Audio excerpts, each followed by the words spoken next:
Okay, welcome everybody to the May 2025 imaging meeting. Tonight's topic will be about the Titan shadow transits that'll be occurring throughout the rest of the year. And so, if nobody knows about it, let me go ahead and start sharing my screen here. Titan, the largest moon of, let's see, hold on one second, make sure I get this right. It's this one, yeah. Excuse me, you see my desktop? Okay. Yes. Yes. Yeah, okay. So anyways, let's see. So anyway, yeah, if anybody, as most of you already know, Titan's like the largest moon of Saturn, and so, but it has sort of a an incline in its orbit, not by much, so that whenever Saturn's at equinox, it's basically angled almost like Jupiter would be throughout its orbit, and so like on Jupiter, you get opportunities to see.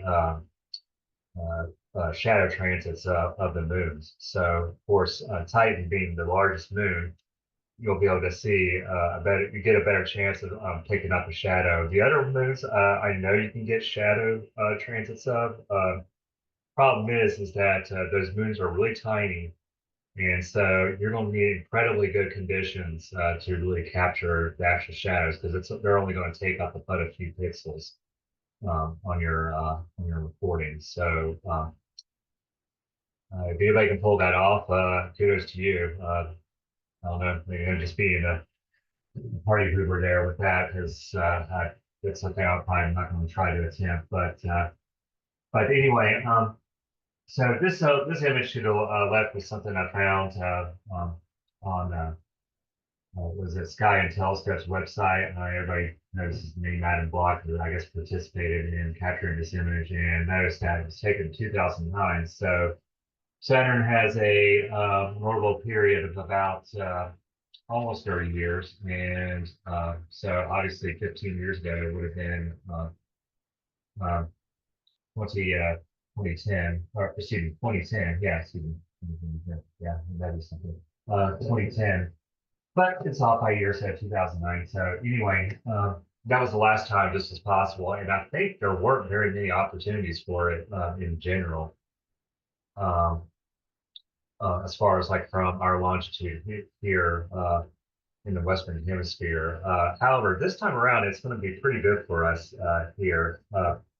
But just to get into the schedule here that you just saw previously, here are the transit times. Now, it's going to vary by the time of when it rises, obviously, like um, May 31st. We're not at opposition, obviously, for Saturn just yet this year. That doesn't come in, I made a note for it down there. That doesn't come until like the end of August.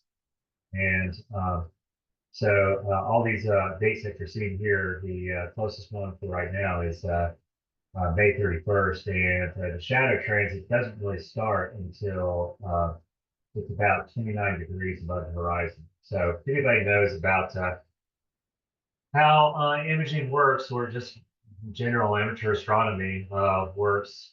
You want things pretty high above the horizon before you start to get a really good look at what you're trying to observe or image. So anyway, here's what I brought up on Stellarium, and I mean this gives you a simulated look of which we'll see. And so you see Titan up here. I'll let my mouse cursor showing up, but yeah, to the sort of upper left there.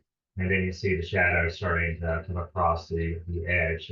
But this is what I was talking about. If you look at the azimuth altitude, you'll see that the altitude is only 29 degrees above the horizon. So for me, when it comes to planetary imaging, even though I haven't done it very much in a long time, I prefer to image like at 35 degrees above the horizon. But for something like this, it's going to be pretty rare. So it's like I'm willing to forego that. I mean, it's not every it's it's not every year that you're going to get a chance at this. You don't have to wait every 15 years to be able to do something like this. So got to get it now. Take what you can, right? So But it's like every 16 days. So here's like May 31st. So let's see, let's go a week, then plus 2 days, and there it is again. And in this case, we're now 39 degrees above the horizon at the same time as back in May 31st, but now we're June 16th. And so, and you probably notice how Titan's a little closer to the planet, so that means we're approaching opposition. So we do this again. You can see how Saturn is getting closer to us, or well, to the to the view that the field of view that we have here. So again, oops, do that again. So Titan's getting again closer to its shadow, but you start to see how the shadow itself is starting to migrate up to the north of the planet. So the shadow transits are actually getting shorter because, well, at the top of the planet, the latitudes are not as well, they're not as long, right? I guess that's the best way I can say it. But anyway, let's see. And in this case, this one is what August 3rd. Yeah, and in this case, it's 51 degrees above horizon. So that, that's pretty satisfactory for planetary imaging. But let's see, another 16 days, and there it is. And so now we're getting ahead of ourselves. 16 days. So I can just raises the top there. So I'm going to back it up a little bit. There it is right there. Titan's pretty close to it right now. And let's see. So there we are, pretty close to opposition. Kind of the cool thing about that is now Titan is uh, actually on the planet. In all the other cases, it either goes past the planet to the north or just grazes it. And in this case, it's like right in there along with its shadow. And for me, I think the stopping point for this is, let's see, I think it's the next one. Yeah, is October 6th. So let's see, let's back it up a little bit. Maybe you'll be able to see it 16 days later. What would that be? 16, so maybe the 22nd, I guess, of October. Or see, yeah, I don't think you'll be able to see it. Let's see.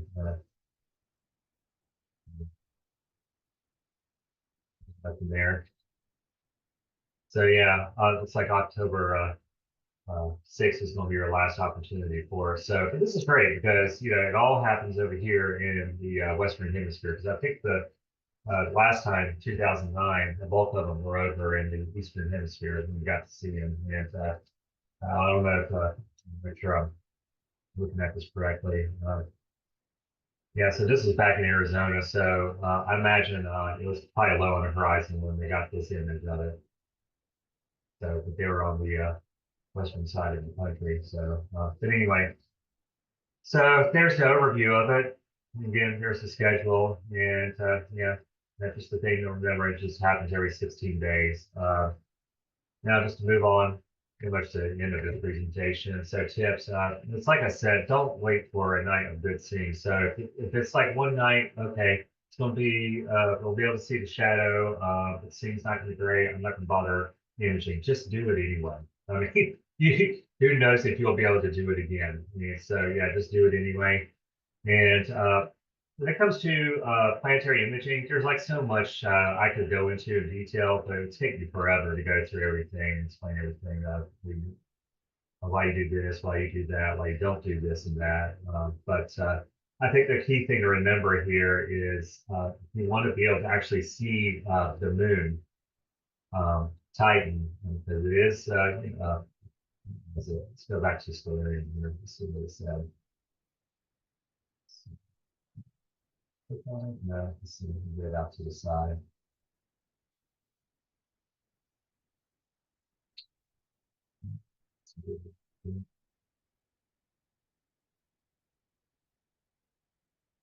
And pause. So 8.3 magnitude. So it's pretty damn faint. So so you're gonna have to up the exposure or gain of however you want to set your settings for your recordings. And what I say is I wrote here is just make sure your exposure is just below disk saturation. And I'll show you what that means if you're not really following there. But yeah, it's supposed to allow for you to actually pick up the planet too when you finally go to process the recording. And so for something like this, I sat down and calculated versus the distance of when I did time lapses of Jupiter. You know, the third point here, if you're going to make a time lapse, keep your recordings under 2 minutes. And you know, if you want to do a time lapse, you don't want to do it continuously. Obviously, you don't want to just do two minutes and then start again. Put like a 2 minute delay in between them. So, like with Jupiter, what I did is I did a 75-second recording on it, and then I stopped, and then I waited to leave it. I think it was like 90 seconds, so a minute and a half before I started on the next one. Because Jupiter turns really fast, and Saturn turns really fast too. But again, I'm trying not to go into too much detail, but you can probably understand that if something is spinning really fast and you're trying to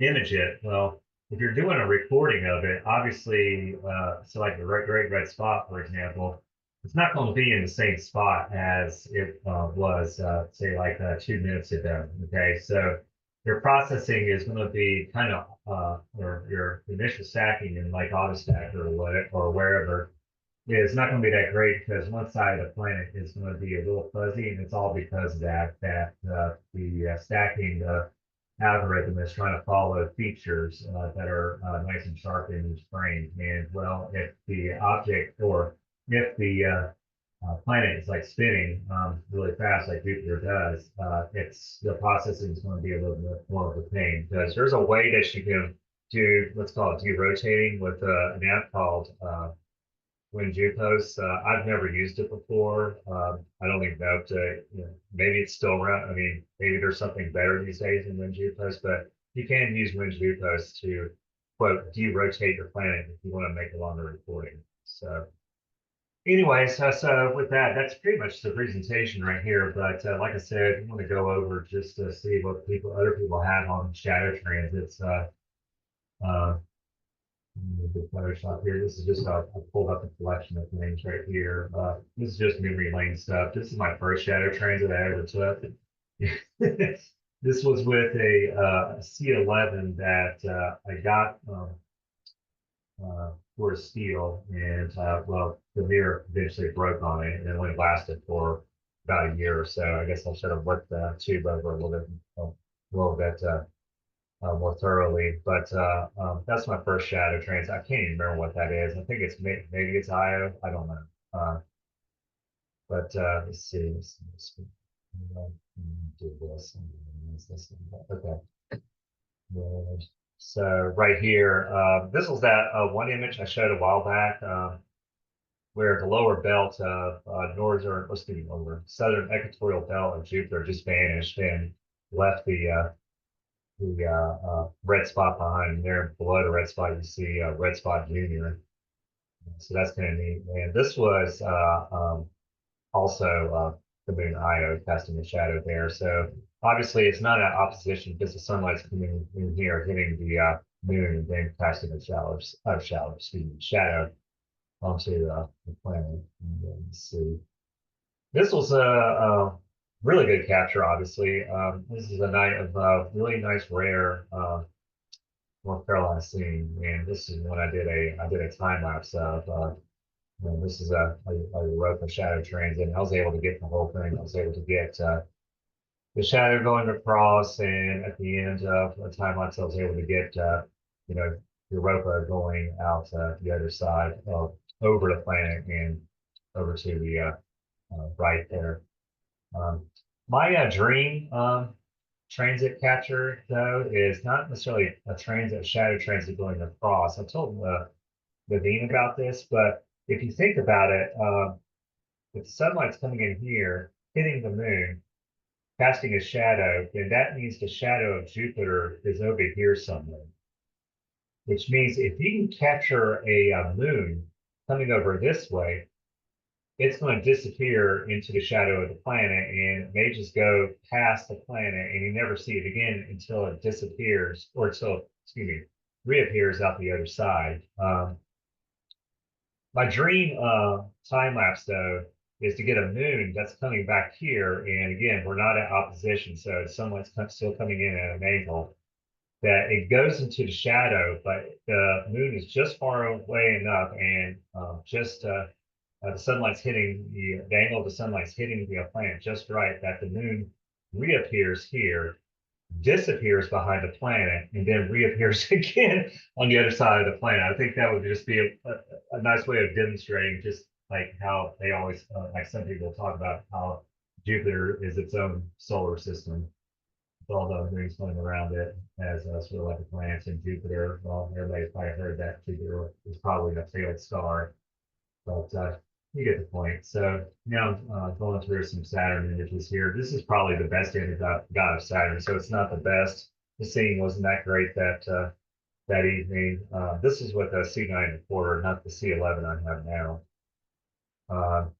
I'm willing to bet if the conditions were a lot better, I could have caught, got what ring it is that's on the outside here. I probably could have caught a signal, gotten a signal of the really faint ring. I think it's called, I don't know. Maybe somebody knows. But anyway, there's a faint ring that goes over the edge right here. And but then also what everybody likes looking at is the hexagonal storm, polar storm that's on top of Saturn. And I think scientists still haven't figured out what exactly is the cause of it. And I mean, it's possible to capture that storm back here on land with amateur astronomy equipment. Unfortunately, we're starting to, since we're going to equinox, and the whole point of the presentation is seeing the transit of Titan's shadow going across it. This is now going to be pointing straight up, and it won't be until another 15 years that you start to see the the hexagonal storm again. So you have to wait another 15 years if you want to try to capture that. So, oh well, I missed my chance. I think I'll make it another 15 years. We'll see. But but anyway, but yeah, this is my best image of Saturn, and let's see, and this one right here. This is what was special about this one? This one isn't that bad of an image either. This again was with the C9 1/4. What's special about this one? And again, it would have helped if I had had a good scene to really demonstrate what was going on. There, a long time ago, let's see, when was this taken? Let's see, okay, so this is 2011. So this was taken back in 2011. And what was interesting that was going on at the time is that there was a storm outbreak. They call it the electrostatic storm outbreak above the equator. You can kind of see how this little area right here is not nicely, not uniform like some of the other bands here, but yeah, it was a storm that just, there was an outbreak from. And if you go onto the internet, I'm sure you'll find lots of stuff about, well, I know you'll find lots of stuff about it. It was a really interesting thing.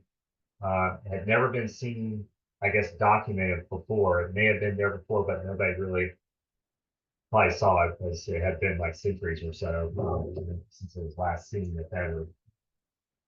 But yeah, that was kind of cool right here. The other thing about these two pictures that's kind of neat is that, like if you look at Jupiter right here, you know the sunlight's coming in, hitting the moon, casting a shadow on the planet. So you know it's coming this way. On Jupiter, another way that you can tell about where we are if there is no moon casting a shadow on the planet of where you are in its orientation relative to us and the sun is whether or not you're close to opposition. And you'll see a gradient right here where it's really dark, and that just tells you that the sunlight's coming in at an angle, because this area right here, it's not as dark, whereas over here it is, okay? So as you can imagine, if we were at opposition, this whole thing would be uniform all the way around, okay? Now Saturn, and you probably know where I'm going with this, you get an easy telltale sign of it. You can just look at to see if there's a shadow of the planet being cast onto the ring. So obviously right here, we're not at opposition yet because the rings just go past the planet on the other side and then come out the other side, but they're obscured by the shadow. So you're not really at opposition just yet. But anyways, let's see. Okay. But anyways, so yeah, that was my good one. This is the one of the storm, and then finally, this one was with the C11 a long time ago. This was 2009. Um, it's only 2009 image I have of Saturn, but there you go. I like saying that it looks sort of like an empty set mathematical symbol. Steve's if anybody here knows about math, it's probably going to be Steve, but yeah, or an empty set symbol or division by zero symbol, whatever.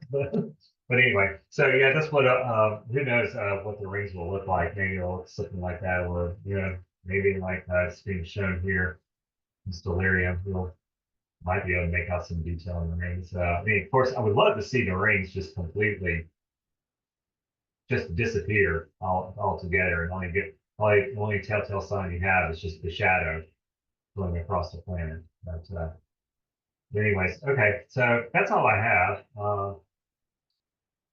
Let's see, actually, no, let me go back because I said I would share that I would do this. Okay, let's see.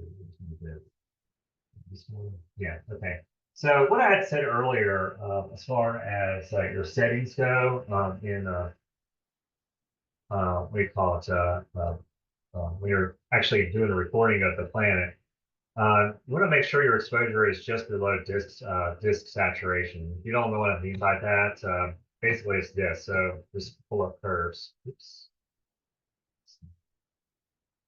Oh, there we go.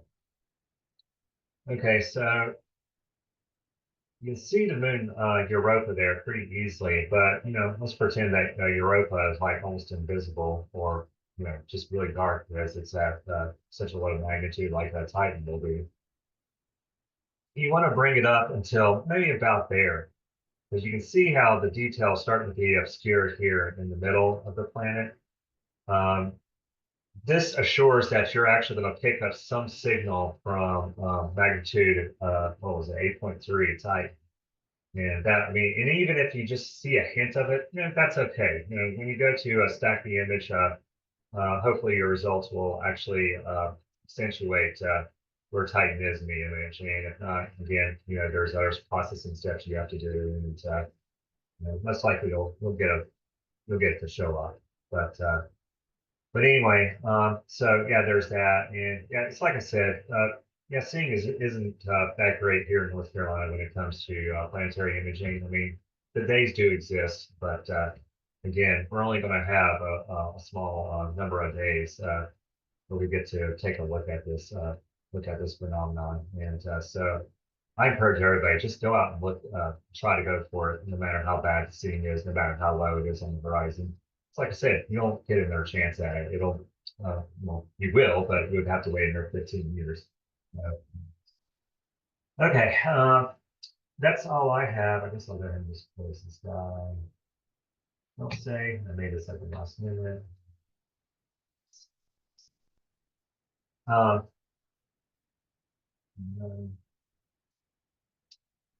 okay. Any questions?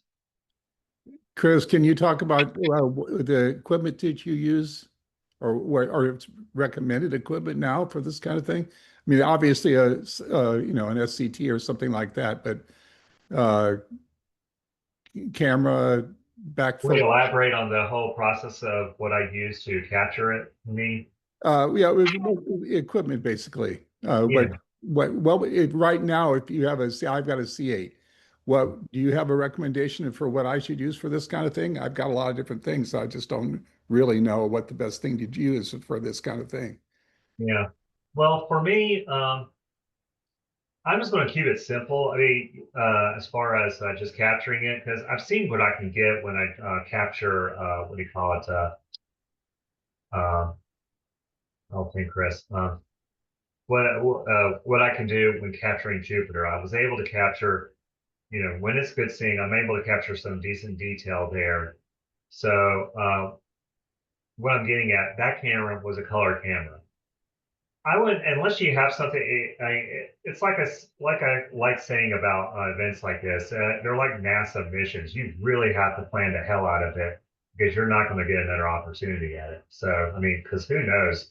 out of all those days I showed you, maybe only one's going to be conducive for imaging at all. And so you really have to have your stuff together. Now, so the first attribute as far as equipment goes, you can try to do it in mono, but hey, I don't wouldn't complicate it too much because one, I've never done Saturn in mono. Yes, I'm pretty sure I could get pretty good results of Saturn using a mono cam. But I did it with color and I'm happy with it. So as far as equipment goes, I'd use a color camera. Secondly, you always have to remember about the rules of, or what sky conditions will allow when it comes to choosing the focal length that you want to set your OTA at. So like you have your 8-inch there, the math is going to be easy for that one. So yeah, you want to, you can oversample, which means that you can put it past its theoretical, the optical limitations of your setup, meaning that you can put a Barlow lens in front of your camera so that you can, sort of get more of the planet to cover more pixels of your sensor, so you can get a decent look at it. But just like anything that you're going to image with a Barlow lens, you're not only just going to magnify the planet, you're also going to magnify the scene. So, so Right. if you want to, I mean, if you want to do that, go for it. But also remember that when you magnify, when you're using a Barlow lens, you're also going to lose light as well. So that's a caveat there. But me, for my setup, I use a 1.5x Barlow element. And so like if you use it for me, that would come out to be let's see, so it's 2800, 2800 times 2 is 5600, 1400, whatever 1400 is plus 2800. I think that's 4200 is what that comes out to be. So 4200. So for you, Steve, if you were to use the same camera, I would use like I would say like you and I were using the same color camera for you to get about the same kind of results as far as number of pixels capturing the actual planet. You would need to use a 2x Barlow in that case because your C8 is going to be at 2000 millimeters native focal length. So Right. Well, yeah, right now my C8 has a flattener on it, but well, you probably don't want to use a flattener when you're doing planetary, right? I never have. Yeah, I mean, it doesn't make any sense to do so because the area, one, planetary cameras or ones that are dedicated for planetary cameras, the sensor is so small, you don't really Yeah. care about what's going on the edges. And then Well, also the object that you're imaging is so small too. You're not going to care about, right, it exactly. really being That's what I was distorted. thinking. Yeah. I was thinking I have an ASI 2400 MC or 20, no, 2 224 MC. Yeah, that's what I'm going to be using. Right. And I have a Teleview 2.5 Barlow. Yeah. And so I So, think just put that on to the C8, I presume. yeah, And you can do that. I mean, 2.5, I don't know if that's going to be a bit of a stretch. I mean, like right now, I mean, there's really no good planets in the sky right now. I mean, there's Jupiter or whatever. I was going to say this is something you need to get started practicing on, and that's my idea. Yes. yeah, just get it out and just start practicing with it, and then I mean, just study the hell out of a planetary program if you want to do time lapse or whatever, just to Are see how you much the are you planet's going using fire to. caps or sharp cap or what? What will I be using? I'll be using fire capture. It's Yeah. never let me down. I mean, yeah, I mean, it's kind of antiquated, but I'm still happy with the results. I mean, it's just like, I mean, people still do it all over, images that I've used or not sharp, excuse me, fire capture for. So Okay. All right. Steve, I've been lucky doing planetary right out of the ZWO. If you were using the ZWO camera, I've been very lucky with using their planetary capture programs. Oh, Never had just an issue. their branded ones. Yeah, never had a lot of issues with it. Now I may, I have all of that. I could give it a try. Yeah. yep, I even do the processing with it. I mean, I've used Registax and all the other ones, but I've found that post processing in Photoshop was a lot of, I couldn't see a discernible interest. I don't difference, excuse me. I don't know that I know enough about planetary that could be the authority on the thing, but I've been quite successful using the ZWO suite of software. Okay, all right, interesting. So anyway, yeah, so there's your equipment pretty much. I'll be using a Barlow lens, 1.5x, and regardless of how uh, bad the seeing is or whatever, unless it's really tough to see on Titan. Because like I said, I mean, you can use a Barlow lens to cover more of your sensor if the seeing is good. So, or get the to get the planet cover more pixels on your sensor if the seeing is good with a Barlow lens. But seeing bad, you're going to magnify the seeing as well. And then also the caveat of using a Barlow lens is, like I said, it's you lose light from doing it. So you're going to have to raise your exposure, raise your gain. You're going to have to play around with it. And like I said, just saturate see where the planet saturates in the center, and just tweak it down just a little bit so that you can actually still see the detail, pretty well, even though it may be just slightly too intense. But for me, I could kind of care less, just as long as I can see the detail. Um, I'm happy with it. But anyway, let's see what else. That's pretty much it equipment wise, unless I'm missing anything. I mean, some people, if they've actually been able to like play with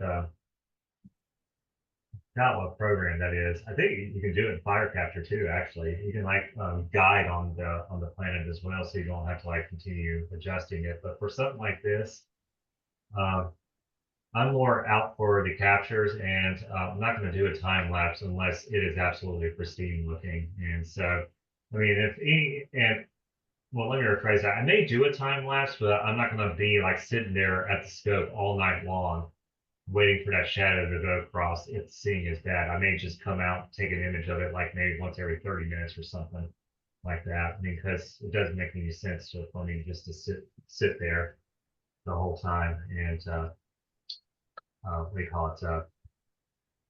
Hope that I get some good seeing and end up having a time lapse that's just all crappy seeing.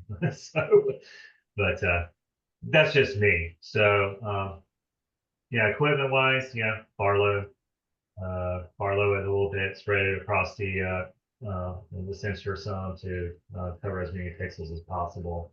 What about focus, Chris?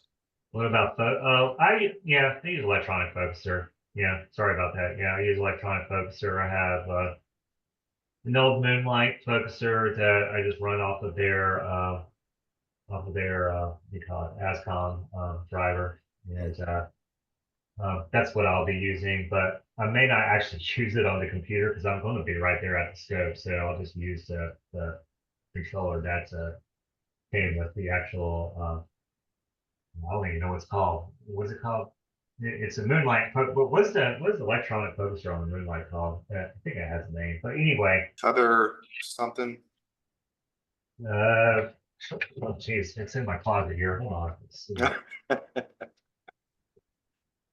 Just to interject on that a little bit for the focusing, and also one thing that's super important, the next most important thing behind seeing is collimation.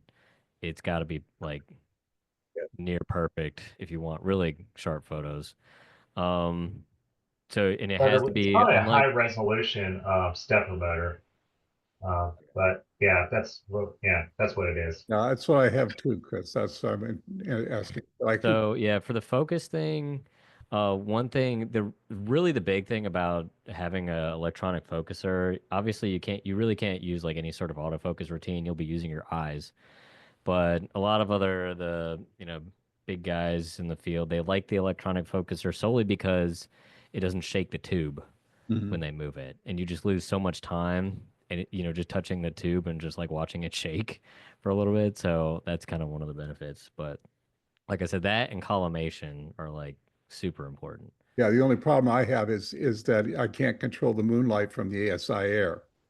So I have a Pegasus box that I can control it and connect that up to the computer and control the focus with that. And I want to reply to David's comment as well, because the Tribotanov mask is great for collimating for just general purpose, but you'll really need to like learn how to collimate with your eyes.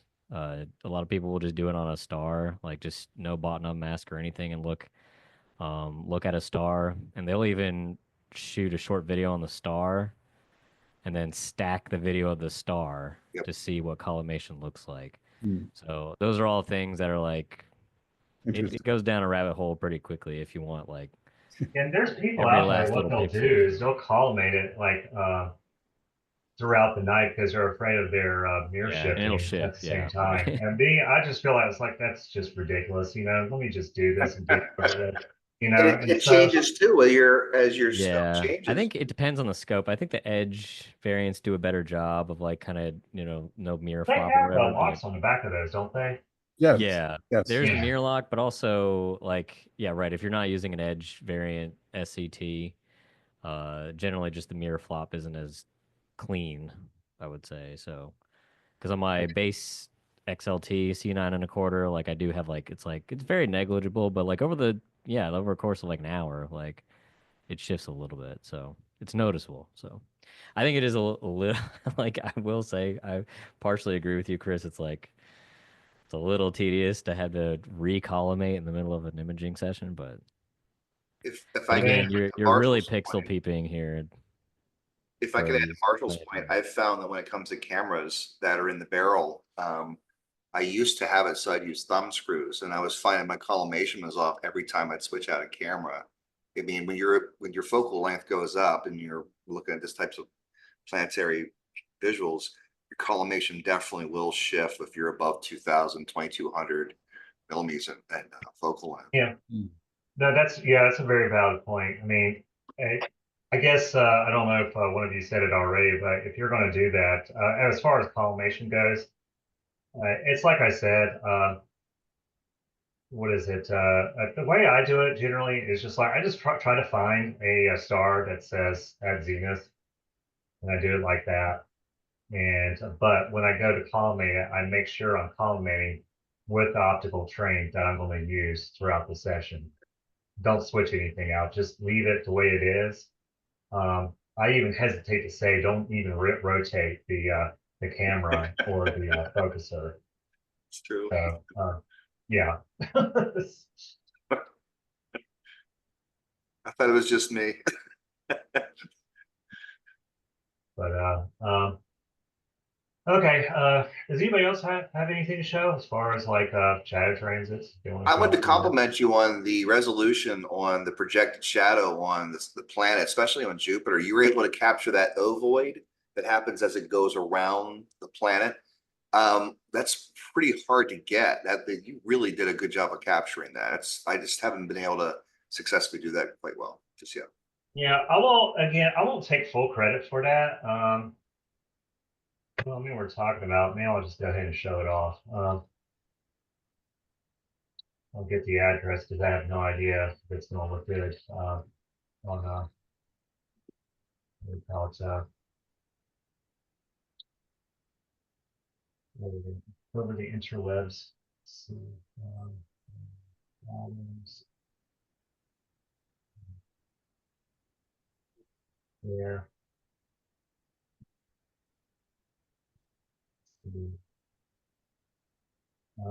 Yeah, it's this one. Okay.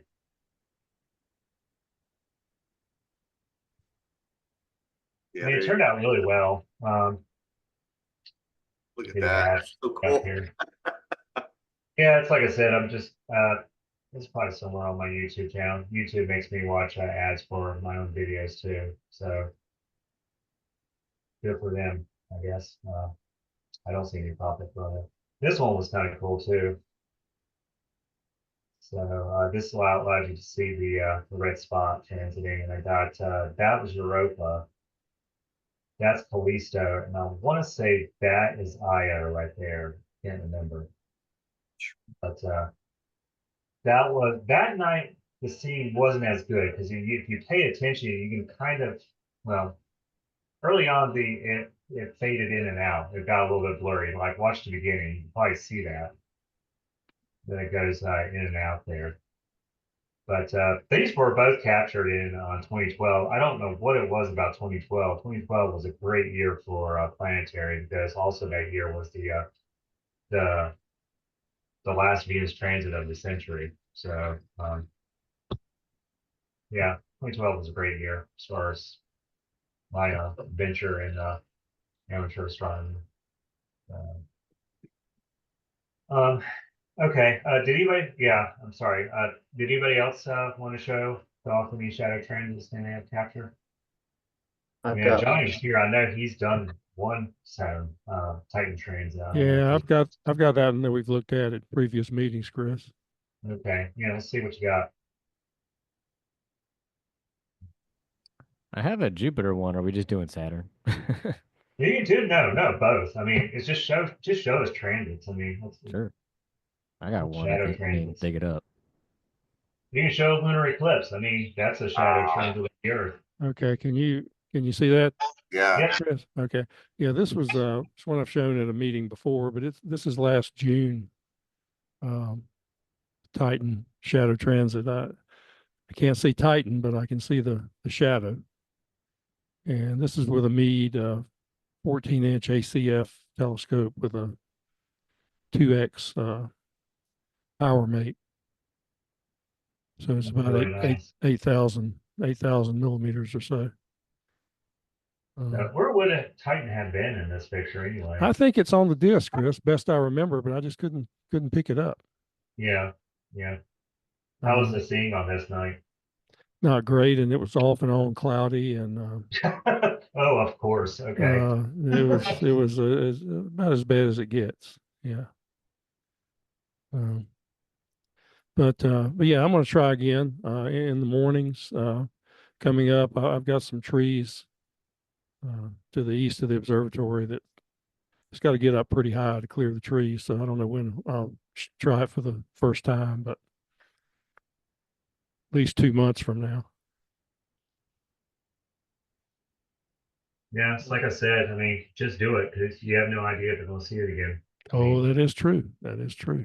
But And practice with your setup. yeah, I was using a Player One Uranus C camera, and if you do a region of interest on it, you can get like 8,000 frames in 45 seconds or so, which is good. 16 bits. 12-bit. That's well, still that's better than 8. Yeah, yeah. So um, these later cameras in recent years have made a lot of difference just because of the higher frame rate.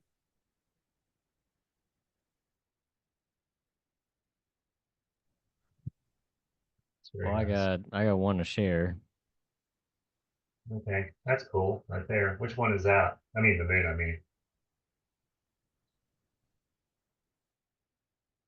Oh, Johnny, are you still there? Yeah, I'm there. Yeah. Oh, okay. This is at opposition Okay. on August 19th, 2021. And this is also through the Meade 14. And this is also through one of the little Player One cameras, one of the earlier, the Neptune It's camera. color or mono. It's color. It's color. Okay. Yeah. Yeah. But Which yeah, moon is that? Do you know? the opposition effect, you have Europa practically on top of the shadow. So pretty neat. Very nice. Got it, Chris. Okay. All right. Who's up? Anybody Like I else? said, I got one if no one else does. Yeah, go for it. Hold on one second.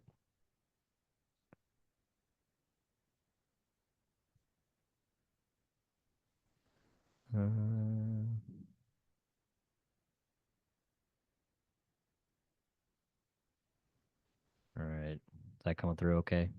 Yep, wow. that's nice. Sure is. Yeah. So this one, I had the date in the file as October 28th, 2023. So if it's not on that day, it's just like around that day probably. Might be off by a day or two or something, but it isn't as long as Chris is. I kind of wish I had, I probably could have sat out longer, but I think it was pretty late at night when I got this one. And yeah, the thing about planetary is like, you know, for DSO, like I can just press the button and it goes all night, but for planetary, you kind of had to like be at the rig because you're constantly, adjusting focus or doing other things or whatever. But and yeah, like Chris, like you mentioned, it's like these are individual frames, put into an animation. If you look really closely, you can tell like on one of the frames, like seeing, changes a little bit from frame to frame. And on like one or two of the frames, the seeing is less good. So but yeah, I was pretty pleased with how this one turned out. So Which ones are those moons? I mean, Io and Callisto. Callisto. Callisto at the Okay. bottom. Callisto's the one that's the hardest one to get as far as shadows go. I mean, it's just Yeah. its orbit is just so different at an incline versus the other three. So, but I got an image of it a long time ago. I hated it so much that I deleted it. I wish I wouldn't have because it's really weird. It doesn't look like a shadow at all. It just looks like as if you have a dust mote on your sensor. Yeah. And I have actually, let me just show if I can pull it up here. The importance of collimation. Let me see if I can like because when I first started trying my hand at this, I had just gotten this C9 1/4 and I had no idea what I was doing with it. And I assumed it was in collimation, but wasn't quite really.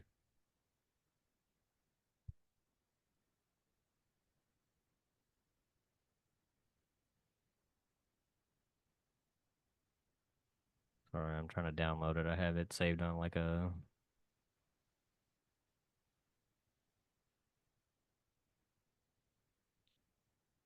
a network drive for historical purposes. So this one, like this is my first attempt at it. And one thing I want to point out here that if your collimation is really off, you see on the moon here. Now this one, I think, yeah, this one doesn't have a shadow on it, but you can see the moon going near the front of the planet, but you can see the angel wings on the planet because collimation was so far off. So if you don't collimate it, if it's like way off, you'll see like these angel wings, and that's probably why the planet didn't look so sharp either. So just a reminder to make sure you collimate. But yeah, I think that's all I got. Okay, fantastic. All right, anybody else? Got one I could show real quick. Okay. Nothing really to write home about. This is with an 8-inch Dob. No tracking, no platform, and ASI 533 MC. So large sensor for doing planetary, but set up the region of interest to be very, very short but long, and caught planet as it went across. And I think this is Ganymede with Io and Europa in the field. I had no idea what I was doing. I still don't know what I'm doing for planetary, so this was just a happy capture. Happy capture. If Bob Ross were an astrophotographer. Yeah. I have to laugh. I mean, you're still able to capture all the festoons, the belts, the detail really well. So I think it's a pretty successful capture. Nice work. So when are we gonna see yours, Dave? I have a bunch of moon stuff I've been doing for the last couple of months. So off topic. That's cool. If you're being active with it. No, Yeah. I started doing a lot of moon photography, then art related to the moon. So I figured I would stay with that for a while. But I missed most of. I did get a Saturn from last year, but I have no opposition. Excuse me, I have no transits for the moons. Yeah, I have a comment on moon if you want to hear. If you know the Wizard of Oz is being redone to be put in the Sphere in Las Vegas. I don't know if you Google it, you could find out. Dark side of the moon. No, the Wizard of Oz movie, Oh, okay, is being redone to show in the giant dome in Las Vegas. brother. And my son is working on it because he does visual effects in Hollywood. And in the witch's castle scene, they have to expand it to fit the sky in this giant dome. Okay, and the moon that they're putting in this scene is one of mine. No kidding. Yes, That's so I'm cool. very pleased with that.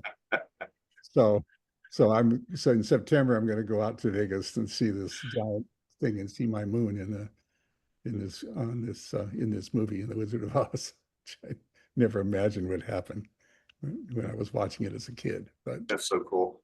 yeah, I think it's pretty cool. When they needed a really high resolution moon because they have to expand it onto this giant screen, and so I happen to have one that they decided to use. So that's just shooting pictures of the moon can lead to something interesting. It's led me into a bit of a side business here recently so I can buy more toys. So it's been fun. Really, what is that?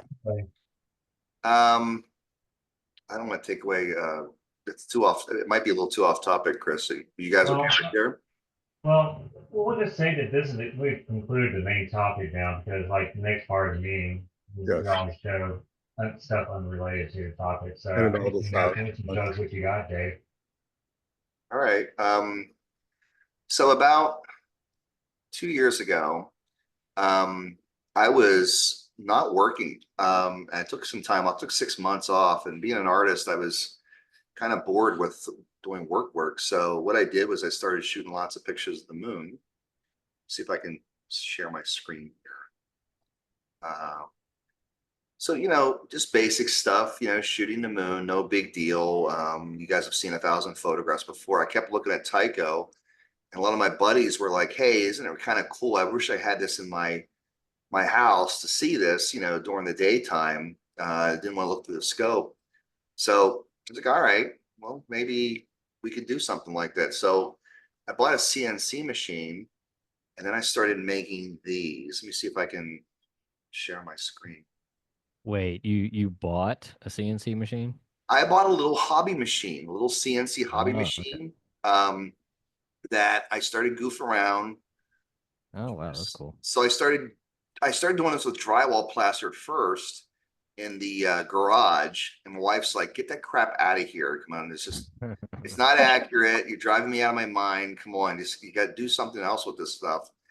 So then I bought a CNC machine, and then the Lunar Reconnaissance Orbiter has all this data that you can get for this stuff. So I started goofing around with foam and wax and plaster. And again, she kept kicking stuff out of the house. So then I started making them so that you can like see like real areas like Play-Doh. Made them so that you can hang them on the wall. Yeah, that's cool. And I went ahead so much as to start goofing around with it so much that I even made little videos. This is like more than me having my cell phone light coming up over the phone. It's so corny. But yeah, I was so inspired by looking at the They're moon like, yeah, that stuff. wasn't the moon. That was my garage or whatever. What you need to do, Dave, why don't you take it to the next level and just like put a camera on a dolly, and try to follow a track.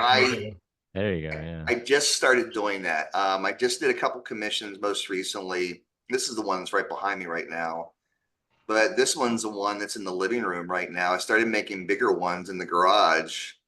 These are not photorealistic, of course, but those photographs of the moon, there's just nothing cooler than at night. That's actually the photograph. I was like pretty shocked at how well with paint you can make it look like the surface of the moon. Yeah, it's amazing how you guys inspired me to do some cool stuff over here at the house with teaching me how to take photographs. So that's what I've been going on the side with my moon That's really cool. photos. Saturn always looks Put a crappy. link in the chat, please, Dave. Sure. I will. If only I had enough time my day job would give me enough time to stay home for a while and take some more pictures of the moon to get the colors right. Well, Dave, you just showed us that, so you know what I'm going to do, ask you about now, right? Can I just give you guys some of these things? What do you want? Yeah. Oh, no. I'm I pretty have, sure. they're all over the house. My wife would be very happy if a lot of these things left. No, I was going to say, I'd be happy to buy one from you. Sure. Okay.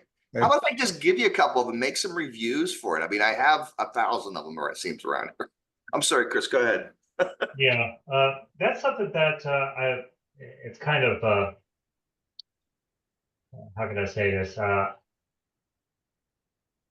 don't think it's really advertising so much, but this is something that the club probably should see. You know, give it like a short presentation about what you did to, and make it a main, I agree with that completely, Chris. Okay. yeah, make it like a an indoor meeting topic, Dave. I think people would love to see this. I mean, This is be cool. I mean, yeah. and you don't, yeah, it may be kind of, like I said, a little off, or I'm trying to think of the right word. Well, I gotta be careful because if I'm not careful, it makes it sound like I'm commercializing. Yeah. So You know what I exactly, mean? trying Because to get out. But we did have one individual come on and give a presentation for the club, and then he did one that was like an imaging version of it. And it's this guy who runs a company called Ogma, and it's basically just almost like a tiny competitor of ZWO, and he's here in Raleigh. yeah, Yeah. So he did it with his company, and I was just like, well, I mean, you didn't really aggressively advertise or anything, so but just you showing us how you went through the process of making this artwork, I mean, that'd be worth seeing. So, No, I mean, that's really interesting. Yeah. I've only made, if I could drop off some of them to give you a couple. Because Steve, you just give you one for Well- free because you taught me so much over the years. Okay, I well- would be happy to have them, but also I've sold some of my images to magazines and things like that too. So Oh, good for you. you can make some money, a little bit of money doing this. If it helps to buy more equipment. Yeah, Okay. well, and so I that's mean, exactly what it's for.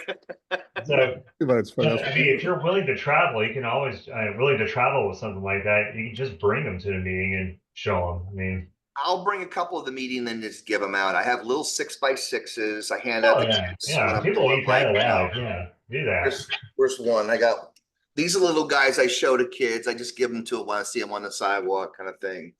But I'll just give a couple of them out at the meetings, have people, I don't know, comment on them if you want. No, I wouldn't mind having a bigger one. Okay. I'm happy to pay for it. And if you want, let me know. Cause by the way, if any of you guys, Marshall, anybody, Johnny, anybody, if you guys want a few of these things, I have a bunch of them laying around the house. I just have to throw them in a frame for you. I can do up to 48 by 48 on these pieces, but there's a friend of mine who is a buyer for our house and restoration.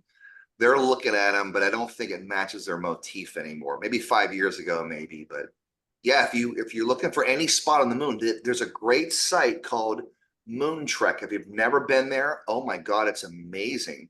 You can take any place, grab a 3D map of it, and of course, you can build anything you want with a 3D printer. That's where I started, 3D printer. You can take any spot you want in the moon, like the Great Wall. It comes out really well. Maybe consider doing Martian terrain. There's a beautiful crater that was just created a couple of years ago that has this blue in the middle, then it goes to the red. So I started airbrushing one in the garage, and one of the kids next door knocked it over, so I have to fix that one. But yes, I've done Mars terrain. The maps on Mars are even a little bit better than the LRO that you get around the moon. Wow. Huh. Yeah, I'm gonna put the link in here for you guys. Take a look at it. It's called. Because that would just be cool. I mean, I don't know if you could pull it off or whatever to actually get a big enough look of Valles Marineris to the point that it's like, I don't know, I'm just making stuff up here. Almost like 3 inches in what is it, width, and just like had to go across something. I don't know, like you said you made some big stuff there, like a 6. The biggest I've made is 17 feet by 8 feet. That was a pretty big. Yeah. So do one for. I'd almost buy that, man. You just do it about Marineris. Yeah. Yeah, look at those two links that you have in there. If you go through the tutorial, it does help a little bit, but you'll see in the upper right-hand corner, there's a small little hamburger menu. If you just click on generate a 3D print file, it takes all those maps and grabs the best resolutions. And it's accurate to around 7 or 8 meters. So if you really want to get a detailed area, you really can with these maps. Yeah, I'll meet up with you outside of this, Chris, and see if I can't bring a few down next time you guys get together. Okay, all right, yeah, sure.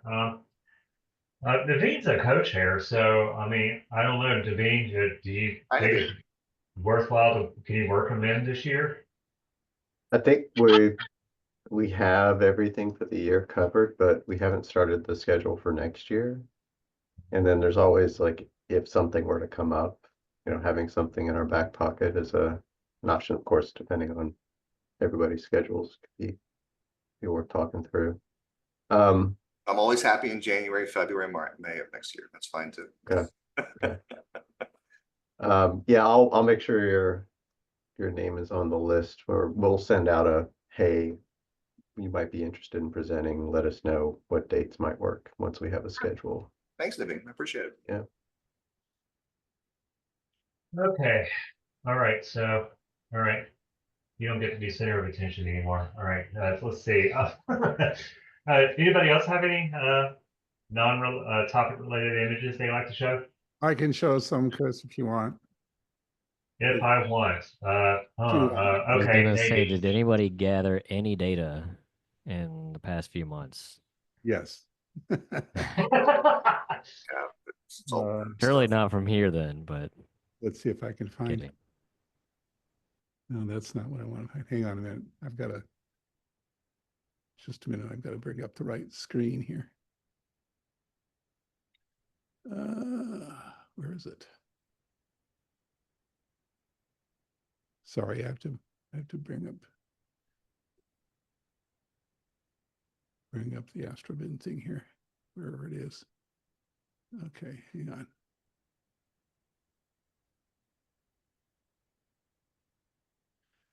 All right, hang on.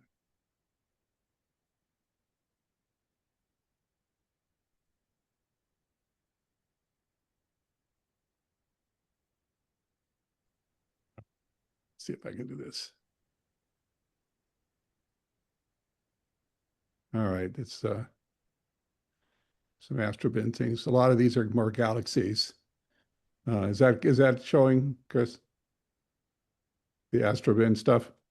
Yes. Yeah, I see it. Okay. So it's mostly galaxies of things I'm continuing on from the last time we did galaxies. These are all, I think, almost all C-star things. This is a C-star S30 image of M5, about 35 minutes.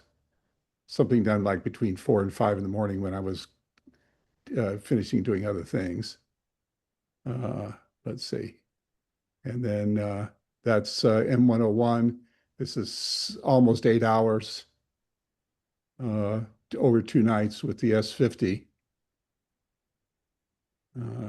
Okay, I was trying to see if I could do multiple nights and many more hours. And it does make a big difference if you could add more hours, obviously. And then it's learning how to process it and put things together from multiple nights in Pixin site and elsewhere. Then I just aimed it at a dark part of the sky, trying to get some dark areas. This is I don't know, what is it? It's only 7 minutes or something like that. I'm just experimenting to see what's possible with the C-star, if you can get structures that you might not think you could get with such a telescope. This is an area around M24. And then I wanted to see if I could get the Seifert sextet with the S50. And of course, they're not really very resolved, but it was interesting to see them all together. They're very tiny in the screen from the S50, but you can see these structures if you process it properly. And then the M63, again, this is about almost 2 hours. This needs a lot more time to get the color and the structures. I'm finding getting the color out is is pretty difficult, and you need a lot more hours in order to bring the color out when you're using the C-Star. And then this is Pillars of Creation. Basically, I did the Eagle Nebula, and I zoomed in on it and did some processing on it. This is about almost 3 hours of exposure for Hey, that. Steve, this is Don. Yeah, Do you use a Topaz gigapixel? yes. Okay, all right. Yeah, I used two different, for this kind of thing, I used 3 different things. I used Topaz Gigapixel, which I think is the best of the 3 things I use. There's SETI Astro now has a thing to make things higher resolution as well. It works inside PixInsight, and that works pretty nicely as well. And then the Topaz Photo AI is also has an upscaling thing in it that works pretty well. But I found the gigapixel is probably the best thing for that. And so you bring it in and run it through gigapixel, and then crop down and then play with it, and it works pretty nicely. That's mainly for this kind of thing. You have for the C-Star things. If you want to get anything with a lot of detail, you need a lot of hours, and you need to upscale it and play around with the processing, the blur exterminator, and all that kind of stuff to get something that has this much detail in it from an S50. How many pixels by pixels is this? Because that's cropped a bit. It is cropped a bit. I think it's what is it? I think it says on here somewhere on the side, does it not? Can't tell if it says. I can't see it on my screen here, what the number of pixels is on here, but 1030 by whatever that is, that doesn't make any sense. But anyway, it's Exposures. but it's definitely cropped and upscaled by a factor of 4 or 6 or something like that. Yeah, so you're only talking 200 by yeah, something like that. But it Mhm. works. Yeah, that's amazing. That's fabulous. That's And I've great been stuff. playing around with a lot of different software and different things to do this kind of thing. And then I did this one, which is a 5957 with the new supernova in it. Again, with the C-Star S50, because I wanted to see if I could get the supernova, and it was relatively straightforward. There's not a lot of detail in the galaxy, but the supernova is there for sure. I mean, I just take it out and aim it at the area, and this was 2 hours, and then run it through the processing and see what I can get. And then this is the last one, 2872 with the C-Star also. Again, these are tiny little areas in the middle of the image, but if you upscale it and play around with it, you can get some detail that you might not think you could get with such a telescope. But so that's what I've been playing around with, and galaxy season, and having a few hours here and there when the clouds weren't around. It was this kind of thing I've been doing, playing around with. So that's all I've got, Chris. Okay, very good. Who'd like to go next? I got one. Cool. Okay, let's see it. All right. Share. Let's see.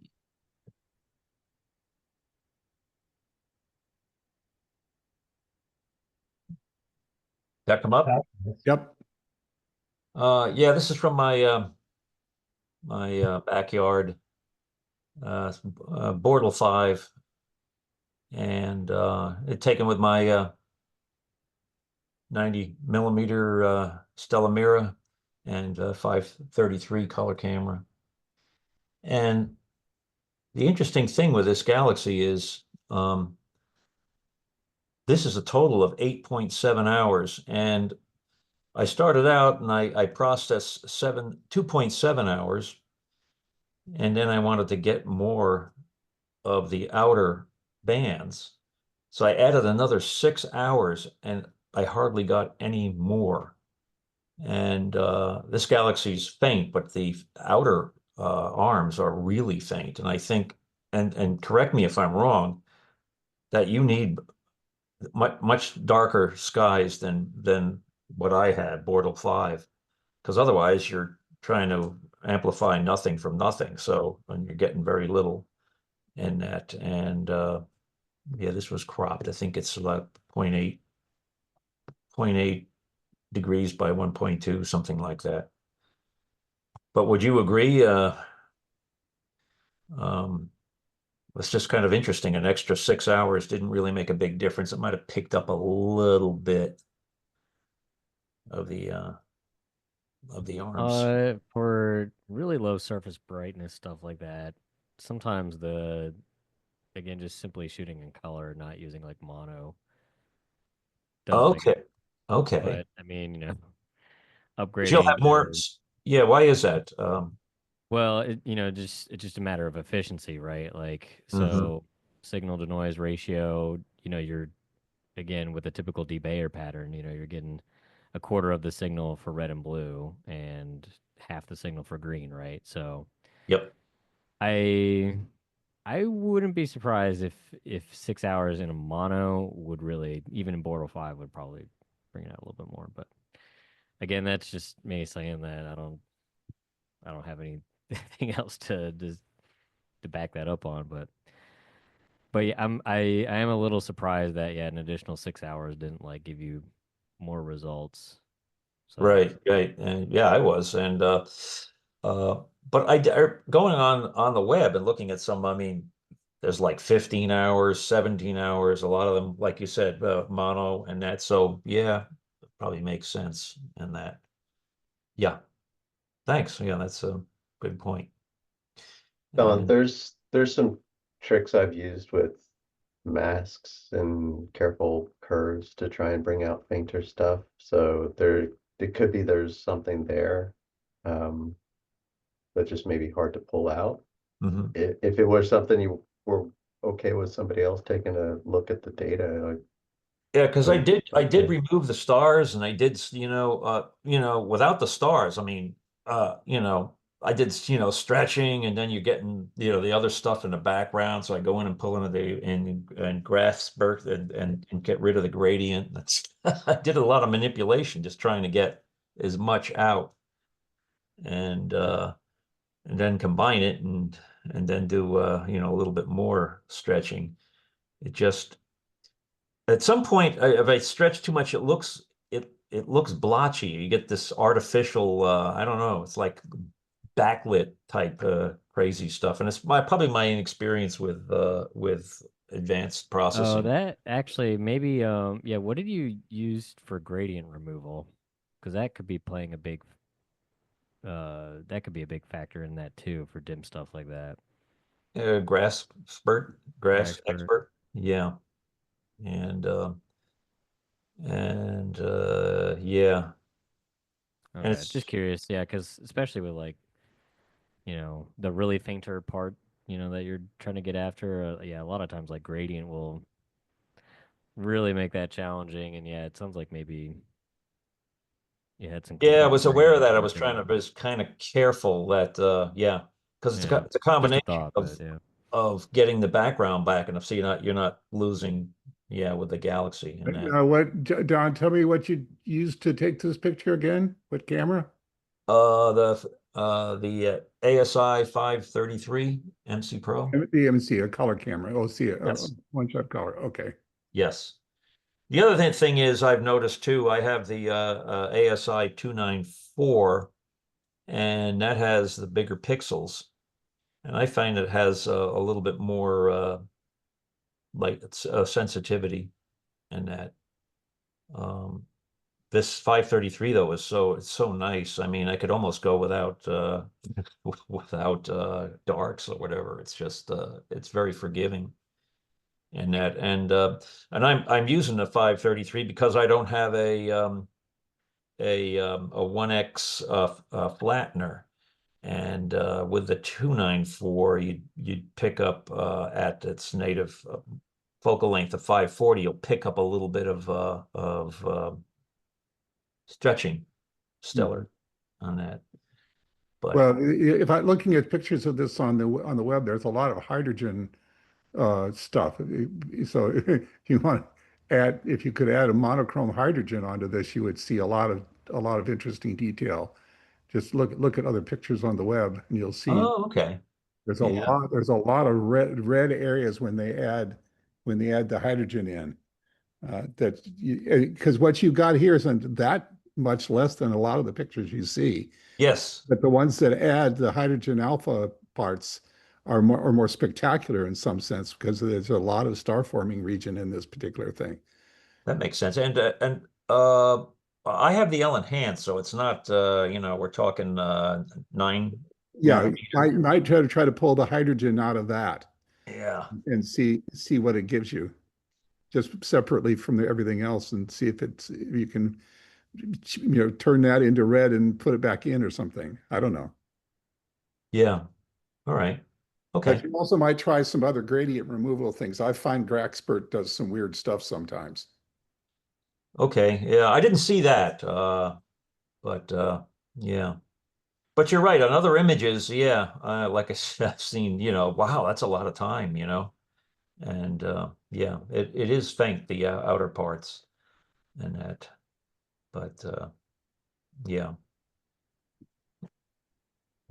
And the color on this is probably messed up. I don't know what's going on with my computer and the monitor, but I'm getting some weird bleed through, and it's the colors are different than what it is in Cyril and GIMP, and then when I pull it up, so I have to figure that out. But anyway, yeah, that's it. That's all I have. Nice work. Okay, very good. Anybody else? Got a couple. Go quick. Sure, I'll allow it. Thank you. Wow. This is a constellation. I don't want to try and pronounce it. Somebody else can. I've been sitting on this data for a while, but 2 stars, one there, the top, and one at the bottom. Oh, this is with the Rokinon 135 and a color APS-C, the AUGMA AP26CC. What I like about these kinds of images, so this is the M94, the Croxeye galaxy, but I always find other things. So I'm like up here, there's some interesting galaxies interacting. I'm going to point my Yeah, good. C8 at some point. And then up here, some other stuff going on. So yeah, Wow, find something for the longer focal length. that's amazing. Yeah, that's very nice. And then what I did with the C8 is the double bubble nebula, which looks like a wrap, gum in a wrapper or whatever. This is in SHO kind of That's some thing. good seeing right there. And What constellation is that No, in? Naveen is just lucky imaging, so he's literally just pitching all the bad data and I do cull all the bad data. I'm brutal. Yeah, I don't know what constellation does this show me anyone? Oh, is that it? Is it Gemini? There you go. Okay. So other people's pictures, I guess. Yeah, they used to have like a map that showed you where within the constellation. Classic view. There you go. Right between the twins. Oh, that's cool. It's next to Gemini. Looks big enough to actually be able to visually see. Yeah, I don't know how bright it is. I haven't tried to see this one. Last one to show real quick. Steve already showed one of the supernova. So I tried the new annotation functionality in Astrobin for it. Can't get down very small, but I also did like a little annotated version with the arrow. So this is SN 2025 FVW. Yeah. About 100 million light years away. You have a much more of the galaxy structure than I did too. Between Well, I those. was using a C8, not the C star. Yeah, So no, that's true too, but yeah. A round star envy. That looks amazing.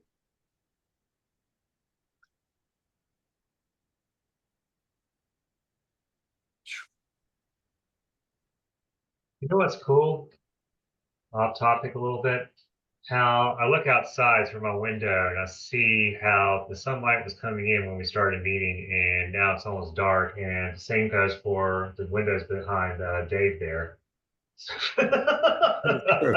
It's like we could have done a time lapse of his watching the shadows move in the back of the observatory. At least the one moon piece is still up. That's my ambient light. I have been observing him slowly being consumed by the shadow there. May I ask about the double bubble that you took a photograph of? Sure. When you're taking something, and I'm just so into galaxies right now that even though I can't really take very good photos with them, when you're taking photographs of the galaxies, what's your it's not so much transparency, which of course is important, but what's your scene like, Nadine, when you're taking photos with that? Are you feeling that the scene was pretty important? The seeing is what it is. With the C8, so I'm running my C8 native focal length f10. So if the seeing's really bad on a night, I'll see it in the focus and stars for certain targets is going to be horrible. And as I mentioned, I'll just toss the data.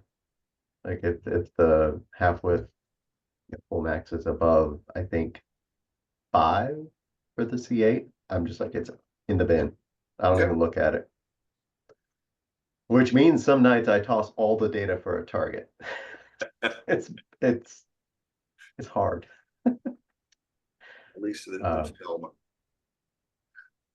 But yeah, I figure in post a lot of the, if it's not egregious, like too bad, minimizing stars or the stacking or something will help make it look not so bad.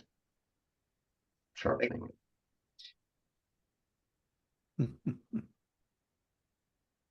Okay. Well, gentlemen, shall we call it a night? Okay. Good to see you. All right, very good. Okay, so yeah, the next meeting, when we look here, I think it's the 19th, is that right? Yeah, June 19th. So I haven't come up with a topic for that one yet. But if you have one in mind, I don't know, put it out there on Discord or what is it, Groups.io. The other thing too, I forgot to mention, forget everything with the club these days. The next target challenge that's coming up, that'll be in July. What I wanted to do with that one was just the constellation Sagittarius and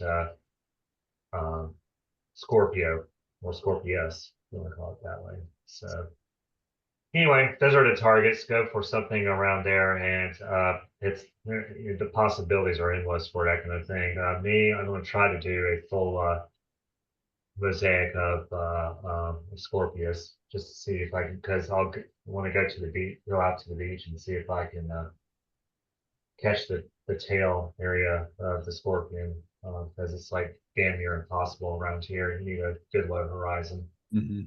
So, but okay, yeah, we'll see you guys on June 19th. Let me know if you have a topic in mind. Otherwise, I'll just brainstorm like crazy. So anyway, good night, guys. All right. Take care. All right. Good night.